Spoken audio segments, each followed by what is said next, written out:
এই শব্দের শাব্দিক অর্থ হচ্ছে বৃদ্ধি করা। যেহেতু সম্পদশালী ব্যক্তি তার যাকাত আদায়ের মাধ্যমে তার সম্পদ বৃদ্ধি পায়, যারা যাকাত প্রদান করে আল্লাহ পাক তাদের সম্পদের মধ্যে বরকত দেন, সম্পদ বাড়িয়ে দেন। এই কারণে এই শব্দের সাথে সম্পৃক্ত রেখে এর নামকরণ করা হয়েছে যাকাত। যাকাত আরেকটি শব্দ যার শাব্দিক অর্থ হচ্ছে পবিত্র করা। যেহেতু যাকাতের মাধ্যমে সম্পদশালী ব্যক্তি অবশিষ্ট সম্পদকে পবিত্র করে দেয়, এই কারণে এর নাম রাখা হয়েছে যাকাত। পরিভাষায় যাকাত বলা হয় সম্পদশালী ব্যক্তির শরীয়ত নির্দেশিত পদ্ধতিতে সম্পদের বিশেষ একটি অংশকে কোনো বিনিময় ছাড়া, কোনো ওজর ছাড়া, কোন সম্পদ যাকাত পাওয়ার উপযুক্ত এমন কোন দরিদ্র ব্যক্তিকে এই সম্পদের মালিক বানিয়ে দেওয়া। সম্পদের মালিক বানানোর পিছনে তার থেকে কোনো পারিশ্রমিকও নিবে না, কোনো বিনিময়ে নিবে না, তার থেকে কোনো সেবাও নিবে না, এক কথায় নিঃস্বার্থে তাকে দিয়ে দিবে। এটা হলো যাকাতের পারিভাষিক অর্থ। কালামে মাজিদের মধ্যে আল্লাহ সুবহানাহু ওয়া তাআলা যেখানেই সালাতের আলোচনা করেছেন, সালাতের সাথে 32টি স্থানে আল্লাহ রাব্বুল আলামিন সালাতের সাথে সাথে যাকাতের আলোচনা করেছেন। হাদিসে পাকের মধ্যে আমরা অবগত হয়েছি, বুনিয়াল ইসলামু আলা খামসিন শাহাদাতি আল্লা ইলাহা ইল্লাল্লাহ ওয়া আন্না মুহাম্মাদার রাসূলুল্লাহ ওয়া ইকামিস সালাহ ওয়া ইতাইজ যাকাহ ওয়াল হজ ওয়া সাওম রমাদান। নামাজের পরে নামাজের আলোচনার সাথে সাথে আল্লাহ রাব্বুল আলামিন রোজার আলোচনা না করে যাকাতের আলোচনা করেছেন। তার কারণ রোজার আগে যাকাতের আয়াত নাযিল হয়েছে। আল্লাহ রাব্বুল আলামিন একাধিক জায়গার মধ্যে যেখানেই নামাজের কথা সেখানেই যাকাতের কথা। শারীরিক ইবাদতের সাথে সাথে আল্লাহ পাক মালি ইবাদতের আলোচনা করেছেন। আর যারা যাকাত প্রদান করে তারা ঈমানদার। ঈমানদারের পরিচয়, ঈমানদার ব্যক্তি যাকাত আদায় করে। হেদায়েত প্রাপ্ত মানুষের পরিচয় তারা যাকাত আদায় করে। যালিকাল কিতাবু লা রাইবা ফীহি হুদাল লিল মুত্তাকিন। আল্লাহ পাক রব্বুল আলামিন বলেন, এই কিতাব তোমাদেরকে দিয়েছি হেদায়েতের জন্য। হেদায়েত প্রাপ্ত কারা? আল্লাযীনা ইউমিনুনা বিল গায়ব ওয়া ইয়ুকিমুনাস সালাতা ওয়া মিম্মা রাযাকনাহুম ইউনফিকুন। যারা গায়েবের প্রতি ঈমান আনে, যারা নামাজ আদায় করে, আর আমি আল্লাহ যে রিজিক দিয়েছি সেই রিজিক থেকে যারা খরচ করে, অর্থাৎ যাকাত প্রদান করে। এখানে আল্লাহ রাব্বুল আলামিন মুত্তাকিনদের আলোচনা করেছেন। ছয়টি আলোচনা করে আল্লাহ পাক বলেন, উলাইকা আলা হুদান মির রাব্বিহিম ওয়া উলাইকা হুমুল মুফলিহুন। 6 গুণের একটি গুণ হলো যাকাত প্রদান করা। যাদের উপরে যে পরিমাণ যাকাত খরচ হয়েছে সেই পরিমাণ যাকাত যারা আদায় করে, আল্লাহ পাক বলেন, এরা আমি আল্লাহর পক্ষ থেকে হেদায়েত প্রাপ্ত। সুবহানাল্লাহ। অন্য আয়াতে কারিমার মধ্যে আল্লাহ রাব্বুল আলামিন বলেন, ওয়ামা উমিরু ইল্লা লিয়া'বুদুল্লাহ মুখলিসিনা লাহুদ-দীন হুনাফা ওয়া yuqimus salata wa yu'tuz zakata wa dhalika dinul qayyimah। তাদেরকে আল্লাহ এই ব্যাপারে আদেশ করেছেন, ইল্লা লিয়া'বুদুল্লাহ মুখলিসিনা লাহুদ-দীন। একনিষ্ঠভাবে বান্দারা তারা যেন আল্লাহর ইবাদত করে, ওয়ায়ুকিমুনাস সালাতা, তারা যেন নামাজ আদায় করে, ওয়ায়ুতুজ যাকাতা, যাকাত যেন তারা প্রদান করে, ওয়াযালিকা দীনুল কাইয়্যিমাহ, আর এটাই হলো সুপ্রতিষ্ঠিত দ্বীন। আল্লাহ তাআলা বলেন, যেখানেই নামাজের আলোচনা করেছি সেখানে যাকাতের আলোচনা করেছেন। যারা যাকাত প্রদান করবে, যাকাত প্রদান করার ফজিলত সম্পর্কে আল্লাহ তাআলা বলেন, ইন্নাল্লাযীনা আমানু ওয়া আমিলুস সালিহাত ওয়া আকামুস সালাতা ওয়া আতাউজ যাকাতা লাহুম আজরুহুম ইনদা রাব্বিহিম ওয়া লা খাউফুন আলাইহিম ওয়া লা হুম ইয়াহজানুন। আল্লাহ রাব্বুল আলামিন বলেন, নিশ্চয়ই ওই সকল ঈমানদার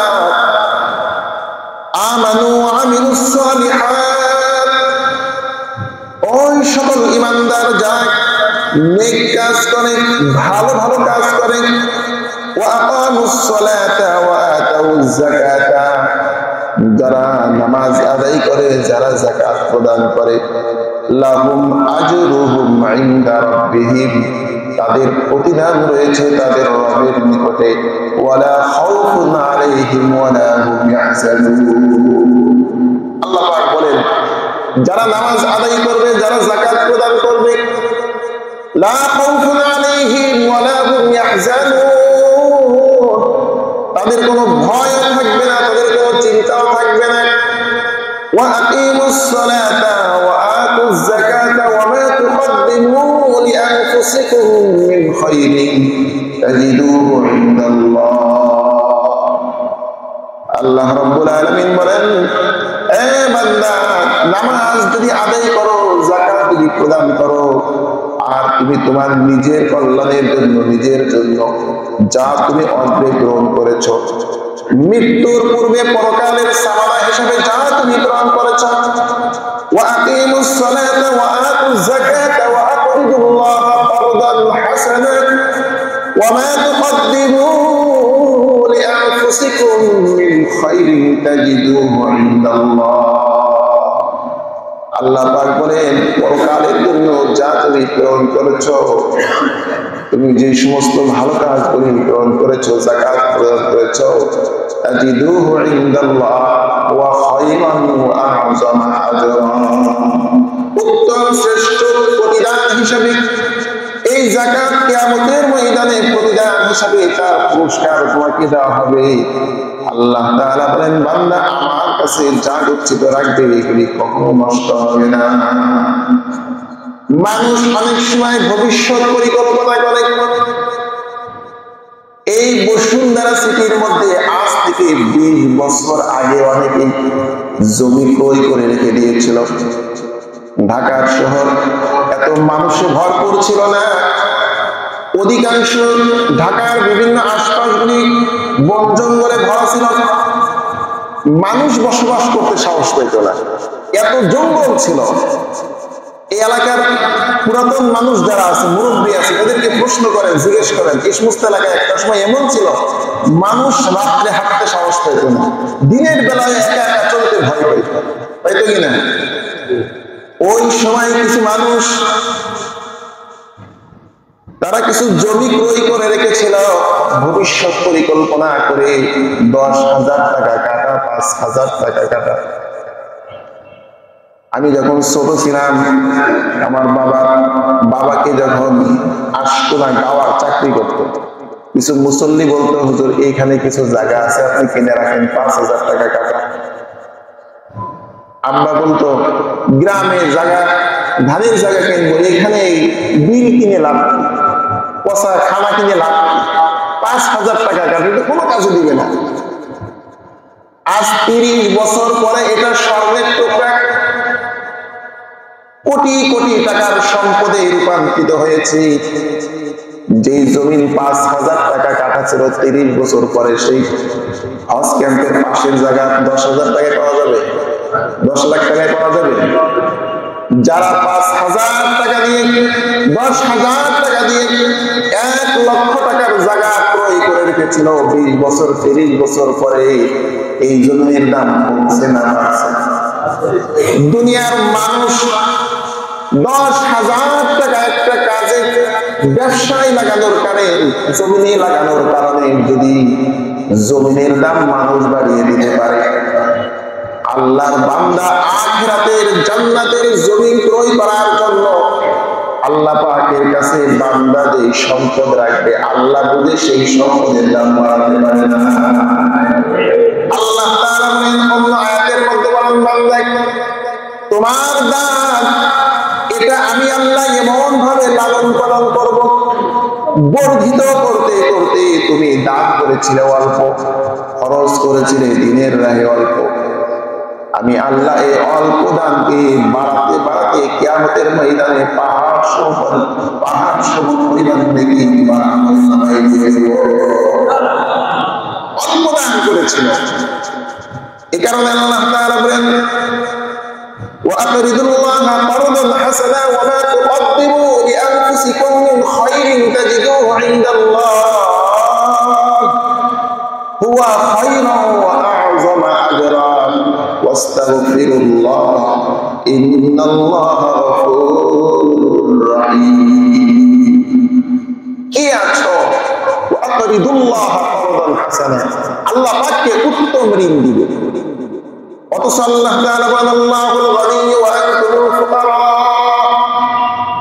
আল্লাহ হচ্ছেন ধনী, তোমরা হচ্ছে ফকির। অথচ এখানে আল্লাহ পাক বলেন, এমন কে আছো যে আল্লাহকে কর্জে হাসানা দিবে, উত্তম দান করবে। মুফাসসিরিনে কেরাম বলেন, অসহায় মানুষ যারা রয়েছে, অভাবী মানুষ যারা রয়েছে, মিসকিন যারা রয়েছে, এদেরকে দিলেই আল্লাহকে দেওয়া হয়, এদেরকে সহযোগিতা করলে আল্লাহকে দেওয়া হয়। আল্লাহর বান্দা অভাবী, তাকে আপনি দান করেন, তাকে আপনি দেন, তার পিছনে খরচ করেন, এটাই মূলত আল্লাহ পাক খুশি হয়ে যান, এই দেওয়াই মূলত আল্লাহকে দেওয়া হয়ে যায়। সম্মানিত হাজিরিন, আল্লাহ রাব্বুল আলামিন বলেন, বান্দা এই দুনিয়াতে যখন তুমি এসেছিলে সম্পদের মালিক হয়ে আসো নাই, অর্থের মালিক হয়ে আসো নাই, জমিনের মালিক হয়ে আসো নাই, আমি আল্লাহ তোমাকে সম্পদের মালিক বানিয়েছি। এই সম্পদ তোমার কাছে কিছুদিনের জন্য আমানত রেখেছি। আমার সময় যখন হয়ে যাবে, আমার সম্পদ আমি নিয়ে নিব, বান্দা তোমাকে শূন্য হাতে আবার কবরে পাঠিয়ে দিব। ওয়ানারিসুহু মা ইয়াকুলু ওয়া ইয়াতিনা ফারদা। এখন তোমরা যে যে বস্তুর মালিক আছো, এটা ক্ষণিকের জন্য তোমার কাছে আমার। যুগে যুগে কত রাজা, কত বাদশা, কত এমপি, মন্ত্রী, প্রেসিডেন্ট, কোটি টাকার মালিক, হাজার হাজার কোটি টাকার মালিক যারা ছিল, মৃত্যুর পরে ওই 3.5 হাত জায়গায় করে তার থাকার জায়গা হয়েছে। একটা মাত্র সাদা কাফনের কাপড় পরে আল্লাহর বান্দা কবরে গিয়েছে, স্বর্ণ রূপা টাকা পয়সা জায়গা জমি কিছুই নিয়ে যেতে পারে না। এই কারণে আল্লাহ তাআলা বলেন, বান্দা যে সম্পদ তোমাকে দিয়েছি, এই সম্পদের মধ্যে আমি আল্লাহ গরিবের হক রেখেছি। এই কারণে আল্লাহর হাবিব সাল্লাল্লাহু আলাইহি ওয়াসাল্লাম বলেন, ইন্নাল্লাহা ক্বাদ ফারাযা আলাইকুম সাদাকাতান ফি আমওয়ালিহিম, নিশ্চয় আল্লাহ তাআলা তোমাদের সম্পদের মধ্যে যাকাত ফরজ করেছেন।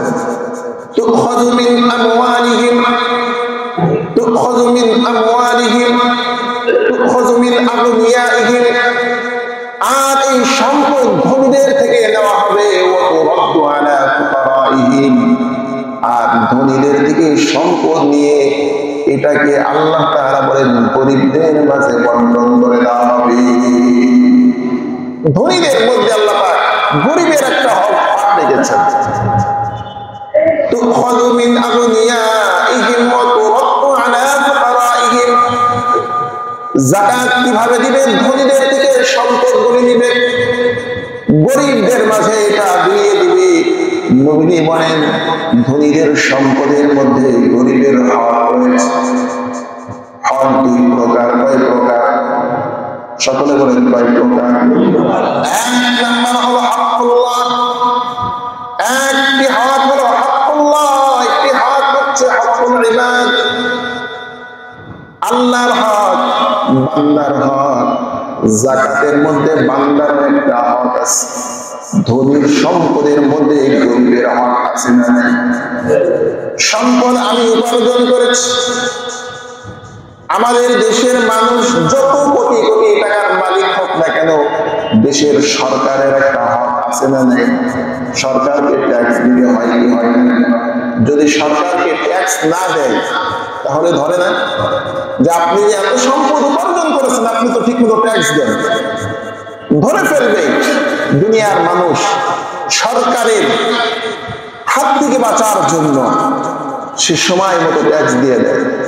একটা বাড়ি করছে, একটা জায়গা কিনছে, সব জায়গার ট্যাক্স আছে, ভ্যাট আছে।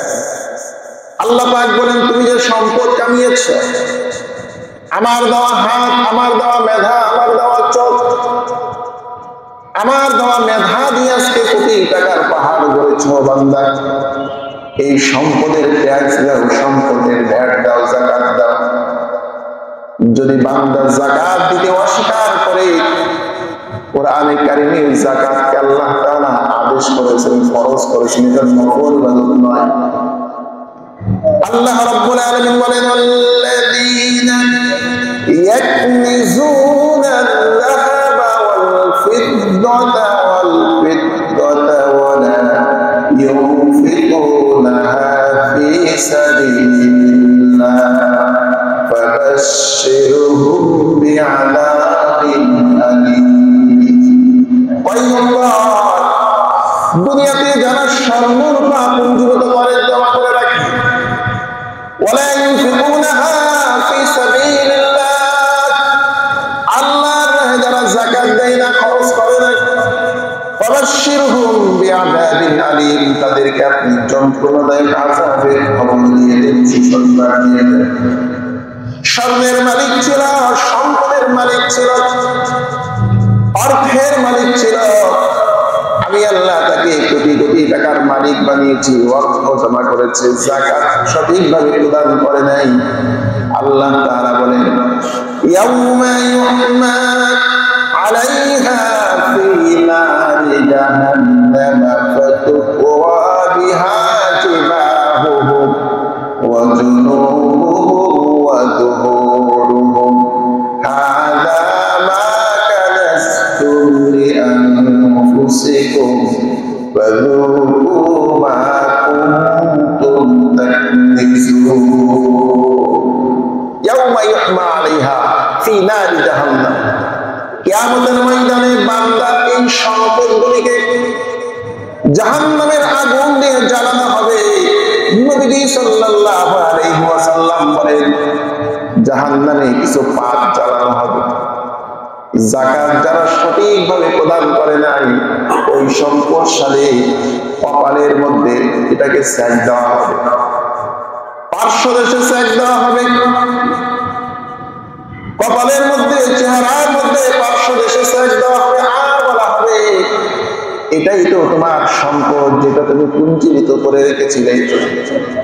ওয়ালা ইয়াহসাবান্নাল্লাযীনা ইয়াবখালুনা বিমা আতাহুমুল্লাহু মিন ফাদলিহি ওয়া খায়রাল লাহুম।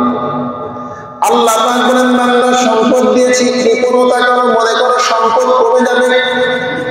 আমার এই আয়াতটাকে মনে রাখো, ওয়ালা ইয়াহসাবান্নাল্লাযীনা ইয়াবখালুনা বিমা আতাহুমুল্লাহু মিন ফাদলিহি ওয়া খায়রাল লাহুম। আমি আল্লাহ অনুগ্রহ করে, দয়া করে, মায়া করে তোমাকে এই যে সম্পদ দিয়েছিলাম, এই সম্পদটা তুমি খরচ করতে কৃপণতা করেছ। ইয়াবখালুনা, যারা কৃপণতা করেছে আর মনে করেছে সম্পদ আমার কাছে থাকলে এটা আমার জন্য কল্যাণের হবে, এটা আমার জন্য ভালো হবে, আল্লাহ তাআলা বলেন না, বাল হুয়া শাররুল লাহুম, এটা তোমার জন্য অকল্যাণকর হবে। সায়ুতাওয়াকুনা মা বাখিলু বিহি ইয়াউমাল কিয়ামাহ, কিয়ামতের ময়দানে এই সম্পদকে তোমার গলার মধ্যে বেড়ি আকারে শিকল আকারে তোমাকে পরিধান করানো হবে। আল্লাহ হাবিব বলেন মান আতাহুল্লাহু মালান ফালাম ইউআদ্দি যাকাতা মুসিলা লাহু মালুহু ইয়াওমাল কিয়ামাতি শুজাআন আকরা মুসিলা লাহু মালুহু শুজাআন আকরা। আল্লাহর হাবিব সাল্লাল্লাহু আলাইহি ওয়াসাল্লাম বলেন আল্লাহ পাক এটাকে সম্পদের মালিক বানিয়েছেন। বান্দা যদি সঠিকভাবে যাকাত প্রদান না করে এই বান্দার সম্পদ কিয়ামতের ময়দানে কালো বিষধর সাপের আকার ধারণ করবে, যে সাপে চোখের উপরে কালো দুইটি রেখা থাকবে। যাকাত যে বান্দা আদায় করে নাই এই সাপটা তার চলে আটকিয়ে ধরবে আর দংশন করতে থাকবে। সাপ আল্লাহর বান্দা সম্পদ শরীকে লক্ষ্য করে বলবে আমার মালুকা আমার কানজুকা, আমি তো তোমার ওই মাল তোমার ওই সম্পদ যেটাকে তুমি জমা করে রেখেছিলে, খরচ করতে কৃপণতা করেছ। আল্লাহর হাবিব বলেন এই আয়াতের পরে সাহাবীদের সামনে তেলাওয়াত করে শোনান ওয়ালা ইয়াহসাবান্নাল্লাযীনা ইয়াবখালুনা বিমা আতাহুমুল্লাহু মিন ফাদলিহি হুয়া খায়রুল লাহুম বাল হুয়া শাররুল লাহুম সায়াতাওয়াকুনা মা বাখিলু বিহি ইয়াওমাল কিয়ামাহ ওয়ালিল্লাহি মিরাসুস সামাওয়াতি ওয়াল আরদ ওয়াল্লাহু বিমা তা'মালুনা খাবীর। তাহলে যাদের উপরে যাকাত ফরজ, আমরা যদি আমাদের যাকাতের সঠিক হিসাব করে যাকাতটাকে প্রদান না করি কিয়ামতের ময়দানে আমাদের জন্য ভয়ঙ্কর আযাব অপেক্ষা করতেছে। আমরা তো যেখানে লাভ দেখি সেখানেই খরচ করতে চাই। আল্লাহ পাক বলেন ওয়ামা আতাইতুম মির রিবান লিয়ারবু ফি আমওয়ালিন নাস ফালা ইয়ারবু ইনদাল্লাহ ওয়ামা আতাইতুম মিন যাকাতিন তুরিদুনা ওয়াজহাল্লাহ। আল্লাহ পাক বলেন তোমরা তোমাদের সম্পদের মধ্যে বৃদ্ধি পাবে এই আশায় মানুষকে যা কিছু দিয়ে থাকো, এর মধ্যে আল্লাহ পাক কোনো কিছু বৃদ্ধি করেন না, এটা আল্লাহর কাছে কোনো দাম নেই। ওয়ামা আতাইতুম মিন যাকাতিন তুরিদুনা ওয়াজহাল্লাহ, তোমরা আল্লাহর সন্তুষ্টির জন্য যাকাত হিসেবে যা দাও এটার জন্য আল্লাহর কাছে তোমরা দ্বিগুণ পেয়ে যাবে। অনেক সময় নিজের সম্পদের মধ্যে বৃদ্ধিকরণের জন্য মানুষকে কিছু দেওয়ার ধারা, যেই আশা করি যে মানুষকে কিছু দিয়েছে এর বিনিময়ে আমার সম্পদ বাড়বে, আল্লাহ পাক বলেন এর বিনিময়ে আমার কাছে বাড়ে না। দুনিয়াতে কিছু মানুষকে কিছু দেয় এই আশায় সে যেন পরবর্তীতে আমাকে আরেকটু বেশি দেয়। দেখবেন বিবাহ শাদীর অনুষ্ঠানগুলিতে অনেক সময় দেখা যায় নিঃস্বার্থে স্বার্থ ছাড়া কেউ কাউকে যদি হাদিয়া দেয় সুন্নাত, কেউ কাউকে কোনো উপহার দেয় তা গ্রহণ করা প্রশংসনীয়। তবে কেউ যদি এই নিয়তে দেয় আমার বন্ধুর ছেলের বিয়ে, তার বিয়েতে যদি আমি ভালো একটা উপহার দেই আমার মেয়ের বিয়েতে সে আমার আর একটু বেশি না দিয়ে পারবে না, এই আশায় অনেকেই একটা অনুষ্ঠান করে। দেখি আমি একটা অনুষ্ঠান করলাম, এই অনুষ্ঠানে আজকে আমি অনেক লাভবান হব, আমার বন্ধু বান্ধবদের অনুষ্ঠানে যখন যাই 2000 5000 1000 করে আমি দিছি, আজকে অনুষ্ঠান করব সকলেই তো আমাকে দিবে, আমাকে কেউ বঞ্চিত করবে না, এই আশায় যদি কেউ অনুষ্ঠান করে আল্লাহ পাক বলেন এর বিনিময়ে আমি আল্লাহর কাছে সামান্য করব। আর যদি যাকাত হিসাবে ফরজ বিধান হিসাবে যেটা তোমার উপরে ফরজ করা হয়েছে এটা তুমি সঠিকভাবে আদায় করো, এর বিনিময়ে আমি আল্লাহর কাছে তুমি পাবে। সম্মানিত হাজিরিন, জুমার দিন সময় অতি অল্প সময়, অনেক সময় অনেক কথা মনেও থাকে না বা অনেক সময় বলেও শেষ করা যায় না। যাকাত আমরা দিব 8 শ্রেণীর মানুষকে। কয় শ্রেণীর মানুষকে? ইন্নামাস সাদাকাতু লিল ফুকারা'i ওয়াল মাসাকিন ওয়াল 'আমিলিনা 'আলাইহা ওয়াল মুআল্লাফাতি কুলুবুহুম ওয়া ফির রিকাব ওয়াল গানিমিনা ওয়া ফি সাবিলিল্লাহি ওয়া ইবনিস সাবিল ফরিদাতান মিনাল্লাহ। আল্লাহ পাক রব্বুল আলামিন যাকাতের খাত বর্ণনা করেছেন। 8 শ্রেণীর মানুষকে তোমরা যাকাত দিবে। এক শ্রেণীর মানুষ ইন্নামাস সাদাকাতু লিল ফুকারা, ফকির যারা, ফকির বলা হয় ওই লোককে যে একবারে নিঃস্ব কিছু নাই। ওয়াল মাসাকিন, মিসকিন বলা হয় ওই ব্যক্তিকে যার কিছু আছে তবে তার অনেক অভাব, সে অনেক মুসিবতে আছে, লজ্জায় মানুষের কাছে তার অভাবটা পেশ করতে পারে না, কিন্তু সে আসলেই অনেকটা কষ্ট করে তার দিন অতিবাহিত করে। ওয়াল মাসাকিন ওয়াল আমিলিন, রাষ্ট্রীয়ভাবে যদি কোনো ব্যক্তি এমন থাকে যে রাষ্ট্রীয় কর্মচারী জাকাতের সম্পদ যদি উসুল করতেছে, এ ব্যক্তি ধনী হলেও সে জাকাত গ্রহণ করতে পারবে। যদি কোনো নবমুসলিম থাকে এমন ইসলামের প্রতি তার মনটাকে আকৃষ্ট করার নিয়তে যদি একজন নবমুসলিম কেউ জাকাত দেয়, সেও এই জাকাত গ্রহণ করতে পারবে। এভাবে একটা প্রথা এখন নাই, কিন্তু কোরআনে একটা সময় দেশে ছিল যে কোনো গোলাম সে আজাদ হওয়ার জন্য তার অর্থের প্রয়োজন, তাকে তোমরা চাইলে জাকাত দিতে পারবে। একজন ঋণগ্রস্ত ব্যক্তি, ঋণগ্রস্ত ব্যক্তি যে ঋণ হয়ে গেছে, ঋণের ভার বেশি হয়ে গেছে, চাইলে তুমি তাকেও জাকাত দাও। যদি একজন মুসাফির ব্যক্তি দেখো সম্পদ আছে তার বাড়িতে, কিন্তু সে সফর অবস্থায় অসহায় হয়ে পড়েছে, তাকে তোমরা জাকাত দাও।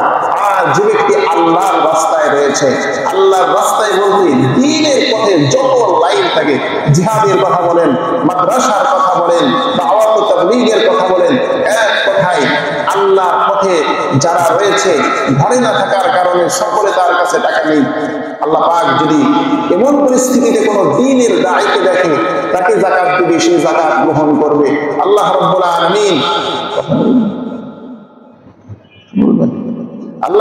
আলামিন আমাদের সঠিকভাবে যার উপরে যতটুকু জাকাত খরচ হয়েছে, জাকাত হিসাব করে আমরা যেন আমাদের প্রতিবেশী যারা আছে, আত্মীয় স্বজন যারা আছে, বিভিন্ন মাদ্রাসার যে সমস্ত গরিব ছাত্ররা আছে, আমরা তাদেরকে জাকাত দেব।